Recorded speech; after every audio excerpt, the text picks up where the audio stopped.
بسم اللہ الرحمن الرحیم وقد مر من النابلسی فی تجویز نبی مع نبینا او بعدہ صلی اللہ تعالی علیہ وسلم، اور امام نابلسی کی طرف سے ہمارے نبی کے ساتھ یا ہمارے نبی صلی اللہ علیہ وسلم کے بعد کسی نبی کو جائز ماننے کے تعلق سے گزر چکا ہے یعنی ہمارے نبی کے ساتھ یا حضور کے بعد اگر کوئی کسی نبی کا امکان مانتا ہے تو اس تعلق سے امام نابلسی کی جانب سے اس کا حکم کیا ہوگا، وہ پیچھے صفحہ 107 پہ آپ دیکھ سکتے ہیں، گزر چکا ہے شرح فوائد کے حوالے سے۔ پیچھے دیکھیے صفحہ 107 پہ ہے کہ فرمایا وَفَسَادُ مَذْهَبِهِمْ غَنِيٌّ عَنِ الْبَيَانِ، یہ بات اصل میں اس کی چلی ہے کہ نبوت کسبی ہے یا وہبی۔ تو جو فلاسفہ کسبی مانتے ہیں تو ان کے اس مذہب کے فساد کو بتا رہے ہیں کہ ان کے مذہب کا فساد یہ بیان سے بے نیاز ہے، آنکھوں کی گواہی سے، اور اس کی وجہ یہ بتاتے ہیں کیونکہ اس کی وجہ سے ہمارے نبی کے ساتھ یا ہمارے نبی کے بعد کسی نبی کا امکان پیدا ہوتا ہے، اور ہمارے نبی کے ساتھ یا بعد کسی نبی کی تجویز یہ قرآن کی تکذیب کو مستلزم ہے، کیونکہ قرآن میں اللہ نے فرما دیا ہے کہ حضور خاتم النبیین ہیں، آخری نبی ہیں، اور آخری نبی کے مطلب زمانے کے اعتبار سے آخری نبی ہیں، اور حدیث میں بھی سرکار نے فرما دیا ہے انا العاقب لا نبی بعدی۔ تو اب ایسی صورت میں اگر آپ کا نبوت کو کسبی ماننا اس بات کو مستلزم ہے کہ حضور کے زمانے میں یا حضور کے زمانے کے بعد کوئی نبی جائز ہو سکتا ہے کسی نبی کا آنا، اور یہ قرآن کی تکذیب کو مستلزم ہے، تو اس سے ظاہر ہو گیا کہ اگر کوئی اس طرح کا قول کرتا ہے تو وہ کافر ہو جائے گا۔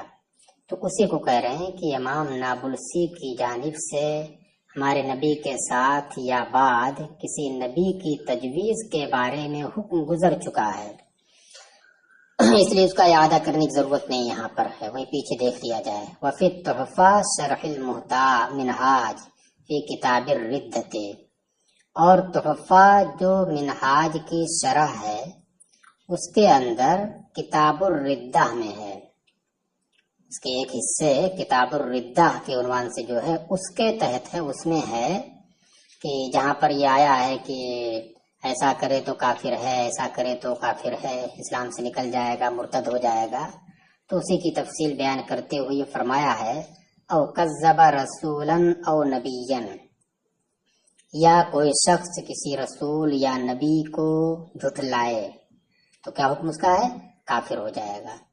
او نقصہ بأی منقص، یا کسی تنقیس کے لفظ سے تنقیس کرے، توہین کرے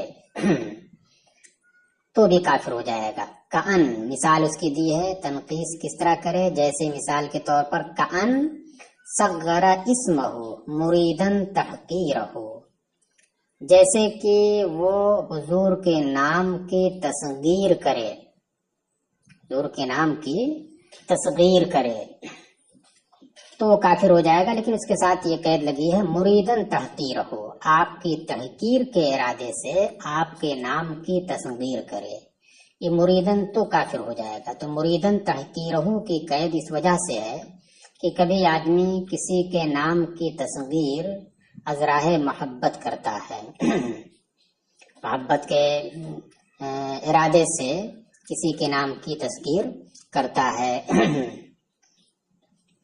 تو اگر اس ارادے سے کر رہا ہے تصغیر نام میں محبت کے ارادے سے تو پھر حکم کفر نہیں ہوگا اس کے اوپر۔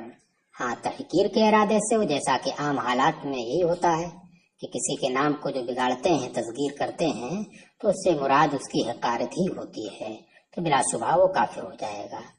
او جوز نبوت احد بعد وجود نبینا صلی اللہ علیہ وسلم، یا ہمارے نبی صلی اللہ علیہ وسلم کے ظاہر ہو جانے کے بعد کسی کی نبوت کو جائز ٹھہرائے تو بھی کافر ہو جائے گا۔ مطلب یہ کہ یہ کرے یا یہ کرے، تو ان تمام چیزوں کی وجہ سے وہ کافر ہو جائے گا۔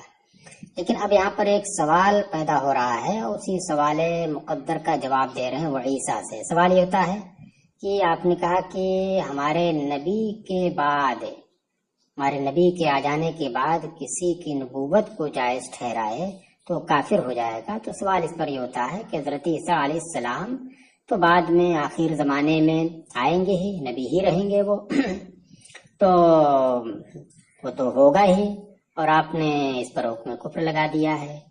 تو اس کا جواب یہ دے رہے ہیں کہ اس کا جواب یہ ہے کہ ہمارے نبی کے بعد کسی کو نبی بنایا جانا جائز مانے تو کافر ہوگا۔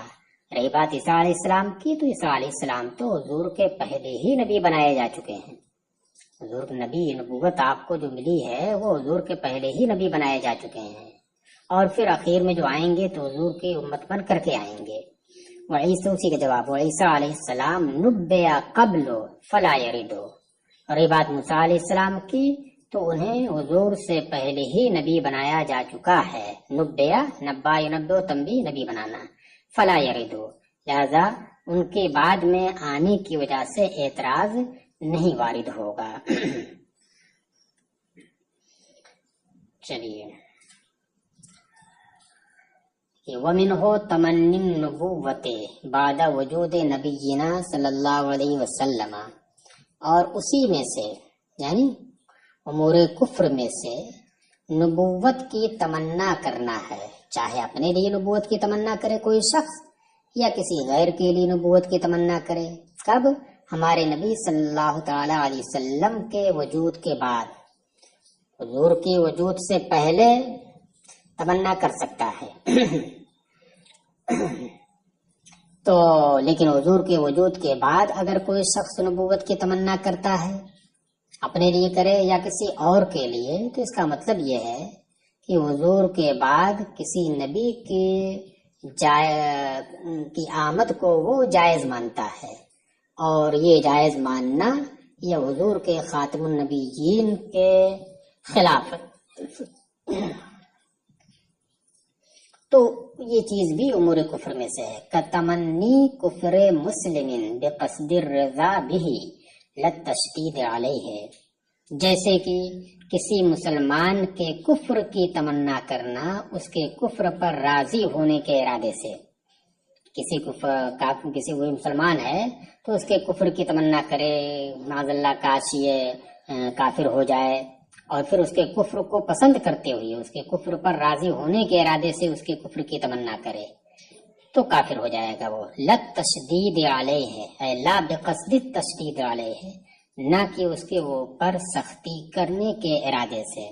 دیکھیے، ایک تو یہ ہے کسی کے کفر کی تمنا کیا، نیت کیا ہے کہ فلاں کافر ہو جائے گا تو اچھا ہوگا معاذ اللہ، اور خوشی ہوگی مجھے تو کافر ہو جائے گا۔ اور ایک یہ ہے کہ کسی کے کفر کی تمنا اس وجہ سے کر رہا ہے تاکہ اس کے اوپر سختی ہو کہ جب یہ کافر ہو جائے گا تو جہنم میں جائے گا، اور یا اسلامی حکومت جو ہے، اسلامی فوج جو ہے وہ اس کے اوپر سختی کرے گی، اس کو قتل کر دے گی۔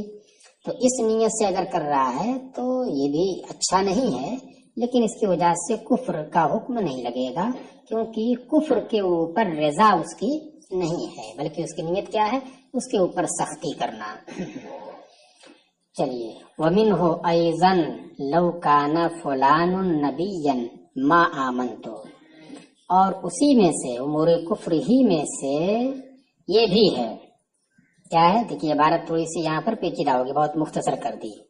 کیا ہے؟ یہ ہونا چاہیے تھا وَمِنْهُ أَيْضًا لَوْ قَالَ أَحَدٌ یا إِذَا قَالَ أَحَدٌ، تو یہ ہے اسی میں سے یہ بھی ہے کہ کوئی یہ کہے، کیا کہے؟ اس کو اپنی طرف سے لگائیے گا، کوئی یہ کہے کہ لو کانا نبی فلان نبیًا ما آمنتو، کہ اگر فلاں نبی ہوتا تو میں ایمان نہ لاتا، اگر فلاں نبی ہوتا تو میں ایمان نہ لاتا.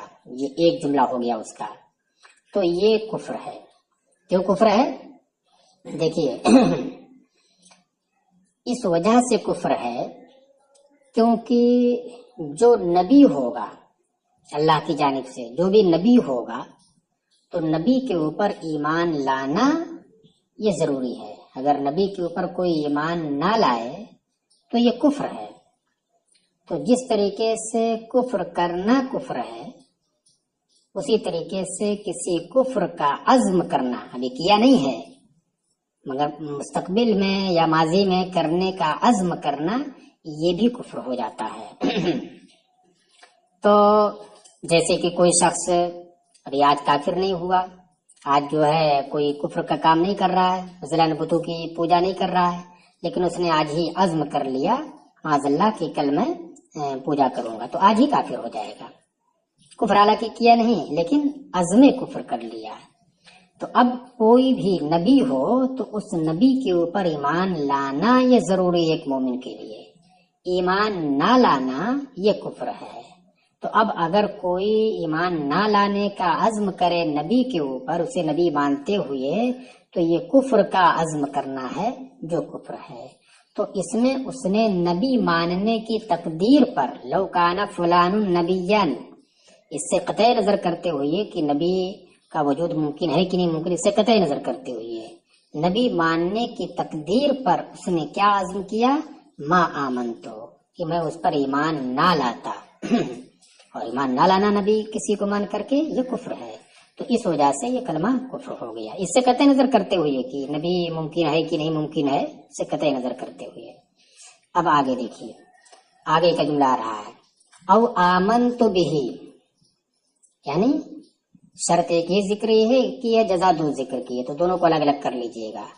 ایک جملہ اس کا کیا ہو گیا؟ لو کانا فلان نبیا ما آمنتم، کفر ہے اس میں. دوسرا کیا ہے؟ لو کانا فلان نبیا آمنت بہ، کہ اگر فلاں نبی ہوتا تو میں اس کے اوپر ایمان لے آتا. دیکھیے میں اس کے اوپر ایمان لے آتا. تو اب دیکھیے نبی ماننے کی تقدیر پر ایمان لانے کا جو وہ عزم کر رہا ہے یہ تو اچھی بات ہے، یہ تو ایمان کی بات ہے. تو اس کی وجہ سے کفر کا حکم نہیں لگے گا.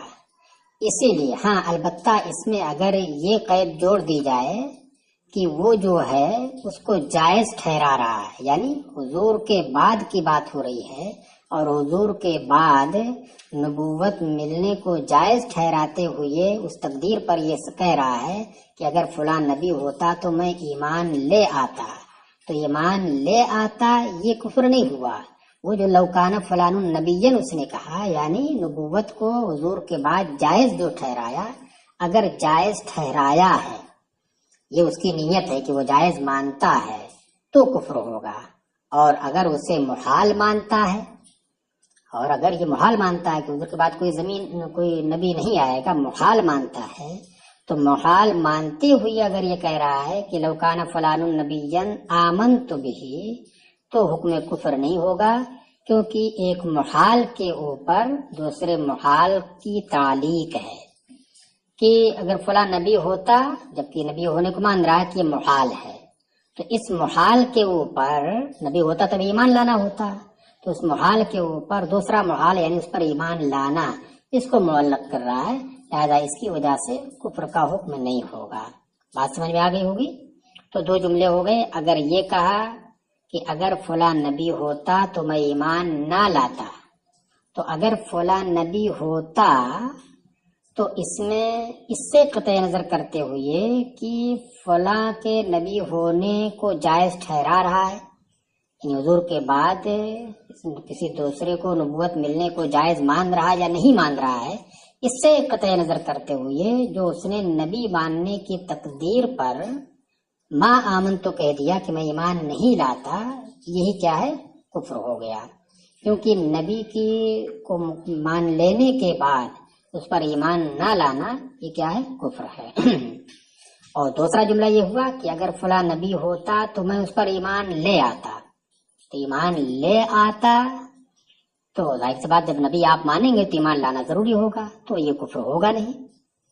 تو اس لیے مطلق اس جملے میں کفر نہیں ہوگا. اس جملے میں کفر کب ہوگا؟ اس شرط کے ساتھ, اس قید کے ساتھ کہ اگر وہ حضور کے بعد نبوت ملنا جائز ٹھہرائے, اور اگر نبوت ملنا جائز نہ ٹھہرائے, محال مانتے ہوئے یہ کہے, تو کہا جائے گا کہ یہ تو ایک محال کے اوپر دوسرے محال کو معلق کرنا ہے, لہذا اس کی وجہ سے کفر و گمراہی نہیں ہوگی. چلیے, او آمنت بہ ان جوز ذالک, یہی جملہ کہے کہ اگر فلاں نبی ہوتا تو میں اس پر ایمان لے آتا. یہ کفر میں سے ہوگا کب؟ اگر وہ اس بات کو جائز ٹھہرائے, یعنی نبوت ملنا جائز ٹھہرائے. علل اوجہ, تو یہ کفر ہوگا, اس کفر میں سے ہوگا. علل اوجہ اے علل قول الاوجہ, یعنی پختہ قول کی بنیاد پر جو زیادہ باقوت ہے اور باوجہ ہے, تو اس بنیاد پر وہ کافر ہو جائے گا. قال القاری, اس کا مطلب ہے کہ دوسرا قول اس میں ہے کہ وہ کافر نہیں ہوگا. قال القاری, دوسرے والے جملے میں قال القاری فی شرح الشفاء للقاضی, اور ملا علی قاری نے امام قاضی کی شفاء کی شرح میں فرمایا, وَيُمْكِنُ حَمْلُهُ عَلَىٰ أَنَّهُ يُجَوِّزُ كَوْنَ نَبِيٍّ مُرْسَلٍ يَظْهَرُ بَعْدَ نَبِيِّنَا صلی اللہ علیہ وسلم فَيَكُونُ أَمْرُهُ أَشَدَّ. کیا فرمایا کہ اس کے اس قول کو اس بات پر محمول کرنا ممکن ہے, یعنی اس بات کا امکان ہے کہ اس کا قول اس بات پر محمول کیا جائے کہ وہ ہمارے نبی صلی اللہ علیہ وسلم کے بعد کسی ایسے نبی مرسل کے وجود کو جائز ٹھہراتا ہے جو ہمارے نبی صلی اللہ علیہ وسلم کے بعد ظاہر ہو. اس بات پر اس کے اس قول کو حمل کرنا ممکن ہے. تو جب اس پر محمول کریں گے فیکون امرہ اشد, تو اس کا حکم سخت ہو جائے گا, یعنی وہ کافر ہو جائے گا, کیونکہ حضور کے خاتم النبیین کے یہ منافی ہے, اور اس سے کلام الہی کی تکذیب لازم آتی ہے, تو حکم سخت ہو جائے گا, کفر ہو جائے گا. ولہذا قال بعض علماءنا, اسی وجہ سے ہمارے بعض علماء نے یہ کہا ہے کہ ان من ادعى النبوۃ وقال له قائل, کہ اگر کسی شخص نے نبوت کا دعویٰ کیا, کیا کہ اگر کسی شخص نے نبوت کا دعویٰ کیا اور ایک کہنے والے نے اس سے کہا اظہر المعجزہ, معجزہ تم ظاہر کرو, کفرا, تو کافر ہو جائے گا. دیکھیے, حضور کے بعد کسی شخص کا نبوت کا دعویٰ کرنا یہ کفر ہے. کوئی نبی آ ہی نہیں سکتا, کوئی خود نبوت کا دعویٰ کرے تو کفر ہوگا ہی, اگر کوئی کسی کی نبوت کو مان لے تو وہ بھی کفر ہے. تو اب ایک شخص نے نبوت کا دعویٰ کیا, اور نبوت کا جو مدعی ہوتا ہے اس سے دعوے کی تصدیق کرنے کے لیے معجزے کو طلب کیا جاتا ہے. تو اب ایک نے دعویٰ کیا تو دعویٰ کر کے تو کافر ہی ہو گیا, کیونکہ نبوت کا دعویٰ یہ جھوٹا ہے. اب اگر کسی کہنے والے نے اس سے یہ کہا کہ تم معجزہ ظاہر کرو, یعنی معجزے کا مطالبہ کر لیا, تو کافر ہو جائے گا. کیوں کافر ہو جائے گا؟ اس لیے کافر ہو جائے گا کہ کیونکہ اس نے جب نبوت کا دعویٰ کیا تو اس کا دعویٰ ہمیں پہلے ہی سے معلوم ہے کہ وہ غلط ہے, وہ باطل ہے. اب اگر کوئی اس دعوے کے بعد اس سے معجزہ طلب کرے تو اس طلب کرنے کا مطلب یہ ہوا کہ نبوت کو ممکن مان رہا ہے. لہذا جب نبوت, یعنی اس بات کا اس سے اظہار ہوتا ہے کہ نبوت کو وہ ممکن مان رہا ہے, جبھی تو اس جھوٹے مدعی نبوت سے معجزہ طلب کر لیا, ورنہ اگر نہ مانتا تو پھر ایسی صورت میں فوراً اس کو ٹھکرا دیتا. ارے نبوت تو ختم ہو گئی, جھوٹے ہو, کذاب ہو, باطل ہو, فوراً اس کے اوپر حکم لگ جاتا, چاہے جائے کہ اس سے معجزہ طلب کرے, تو وہ کافر ہو جائے گا. لیکن اب اس کے اوپر علامہ خفاجی نے کچھ اس پر ذکر کیا، کچھ تفصیلی بیان کی ہے کہ دیکھیے اس جھوٹے مدعی نبوت سے کسی شخص کا مطالبہ معجزہ کرنا، اس میں ایک ہی احتمال نہیں ہے کہ وہ مطالبہ کر کے گویا وہ نبوت کو ممکن مان رہا ہے حضور کے بعد کسی کو نبوت کا ملنا، نہیں، یہی ایک نہیں ہے، بلکہ اس کے علاوہ ایک دوسرا پہلو بھی ہے اس کے مطالبہ کرنے کا۔ وہ دوسرا پہلو کیا ہے؟ دوسرا پہلو یہ ہے کہ وہ مطالبہ کر کے اس کی عاجزی ظاہر کرے، اس کی بیوقوفی لوگوں میں ظاہر کرے اور اس کی تکذیب کرے، اس کو جھوٹا گردانے۔ تو اگر یہ نیت اس کی ہے، اس نیت سے معجزے کا مطالبہ کرتا ہے، وہ جانتا ہے کہ نبوت نہیں ہو سکتی، جھوٹا ہے جھوٹا مدعی نبوت ہے، تو یہ مانتے ہوئے اگر معجزے کا مطالبہ کر رہا ہے اور اس سے اس کی نیت کیا ہے کہ اس کے جھوٹ کو لوگوں کے درمیان ظاہر کر دیا جائے اور یہ لاجواب ہو جائے، بیوقوفی اس کی ظاہر ہو جائے، اس کی تکذیب ہو جائے، تو پھر یہ کفر نہیں ہوگا۔ جیسے کہ دیکھیے قرآن کریم کے اندر کفار کو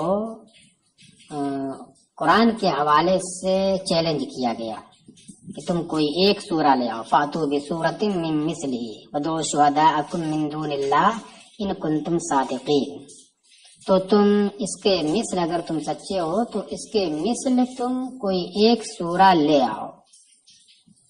تو اب کیا ایک سورہ لے آؤ، تو کیا اس میں جو مطالبہ کیا گیا یہ جائز مانتے ہوئے کہ یہ سورہ لا سکتے ہیں، اس کے مثل کوئی صورت یہ لا سکتے ہیں، یہ جائز مانتے ہوئے؟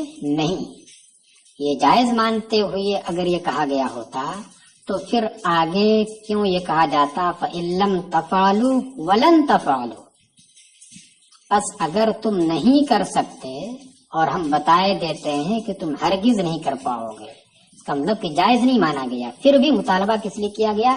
تعجیز کے لیے، کہ ان کی عاجزی اس سلسلے میں لوگوں کے سامنے ظاہر ہو جائے۔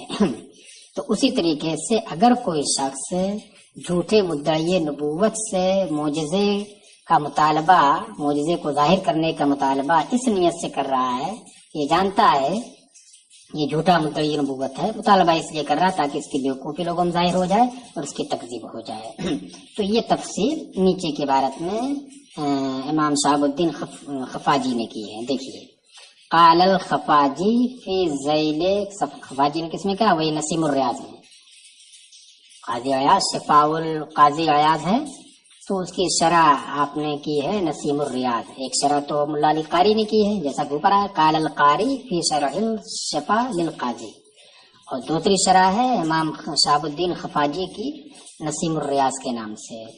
تو خفاجی نے قاضی عیاض کے اس قول، کون سا قول؟ یہ پورا قول ہے، دیکھیے اس کو کامے سے گھیر دیا گیا ہے، ڈبل کامے سے گھیر دیا گیا۔ وَمَنِ ادَّعَى النُّبُوَّةَ لِنَفْسِهِ بَعْدَ نَبِيِّنَا صلی اللہ تعالی علیہ وسلم کالمختار وغیرہ، یہاں تک کیا ہے امام قاضی عیاض کا قول کہ اور اگر کوئی شخص اپنے لیے نبوت کا دعویٰ کرے حضور ہمارے نبی صلی اللہ علیہ وسلم کے بعد، جیسے کہ مختار ثقفی اور اس کے علاوہ مسیلمہ کذاب وغیرہ، مختار سے مراد مختار ثقفی ہے جو حضرت امام حسین کے زمانے میں رہا ہے۔ تو یہ قول جو فرمایا ہے تو اس کے تحت خفاجی نے قاضی عیاض کے اس قول کے تحت اس کے نیچے اس کے ذیل میں فرمایا، کیا فرمایا؟ اب غیر ہی کے بعد جو آ رہا یہ امام خفاجی کا قول مقولہ ہے۔ قال ابن حجر، تو اس میں انہوں نے علامہ ابن حجر کا قول نقل کیا ہے۔ قال ابن حجر نے کہا وَبِهِ يَظْهَرُ كُفْرُ كُلِّ مَنْ طَلَبَ مِنْهُ مُعْجِزَةً، اسی سے ظاہر ہو جاتا ہے ہر اس شخص کا کفر جس نے اس مدعی نبوت سے معجزہ طلب کیا، اس نے نبوت کا دعویٰ کیا اپنے لیے تو وہ تو کافر ہو ہی گیا، کیونکہ حضور کے بعد جبکہ نبوت کا سلسلہ ختم ہو گیا اور نبوت کو اس نے اپنے لیے دعویٰ کیا، مانا اس نے۔ تو اب کوئی اس کو اس کے اس دعوے کو تقویت اگر پہنچا رہا ہے معجزے کا مطالبہ کر کے جائز مانتے ہوئے تو وہ بھی کافر ہو جائے گا. تو اسی پر علامہ ابن حجر نے کہا اسی سے ہر اس شخص کا کفر ظاہر ہو جاتا ہے جس نے اس مدعی نبوت سے کسی معجزے کو طلب کیا. کیوں؟ لأنہ یطلب منہ مجوزا لصدقہ، کیونکہ وہ اس سے اس کے صدق کو جائز ٹھہراتے ہوئے مطالبہ کر رہا ہے. کیونکہ وہ اس سے معجزے کا مطالبہ کس لیے کر رہا ہے؟ اس کے صدق کو جائز ٹھہراتے ہوئے کہ اس کا صدق ہو سکتا ہے کہ وہ سچا ہو، یہ سچ مانتے ہوئے، سچ کا امکان مانتے ہوئے وہ مطالبہ کر رہا ہے. ما استحالتہ المعلومۃ من الدین ضرورتاً، جبکہ وہ محال ہے. جبکہ وہ محال ہے. کیا محال ہے؟ کہ اس کی سچائی، اس کا اپنے دعوے نبوت میں سچا ہونا یہ محال ہے، اور اس کا محال ہونا دین کے اندر بدیہی طور پر، ضروری طور پر معلوم ہے. لہذا اب اگر اس محال کو وہ جائز کر رہا ہے، اس کا مطلب جو بات ضروری طور پر دین سے جس کا ہونا معلوم تھا اس کو وہ ٹھکرا رہا ہے، لہذا وہ کافر ہو جائے گا. یہ تو رہی بات. اب اس میں ایک دوسرا پہلو ہے، اس کو ذکر کر رہے ہیں. نام ان اراد بذالک تصفیحہ و تکذیبہ فلا کفر بہ. ہاں اگر وہ اس کے ذریعے یعنی مطالبہ معجزہ کے ذریعے اس کو بیوقوف بنانا اور اس کو جھٹلانے کا ارادہ کرے، یہ مراد ہو اس کی، فلا کفر بہ، تو اس کے ساتھ کفر نہیں ہوگا.